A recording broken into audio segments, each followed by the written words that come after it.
Ako si JB. Tamad kaya naman 2 months na bago magpalit ng bedsheet. Kaya tara, samahan niyo ako. Kakamamaya, bukas, next week, o tingnan niyo yung pagmumukha ko ngayon ang pangit. 11 AM na nga niyan at feel ko ang aga-aga ko pa rin. Sa sobrang katamaran ko nga, may washing machine naman pala kami.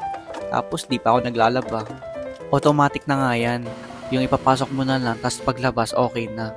Kaya habang naghihintay sa aking bedsheet, nag-decide na akong linisin itong buong kwarto. Ito nga ang puting dream chaser na binigay sa akin from Boracay, itim na itim na. Kaya naman sinonrox ko na lang. Puro alikabok nga yan nandyan, kaya naman binakyom ko na din. Yung mga gamit ko nga na yan, puro alikabok na, kaya naman nag-decide akong tanggalin muna. Ang dami kong libro dyan, pero hindi ko naman binabasa. Oh, nakita niyo yung dumi? Di ba? Napakadumi. Kaya naman binakyom ko na yan. Tapos after, tinanggal ko para i-wipes. Para matanggal yung mga alikabok. Sa sobrang tamad ko, natitiis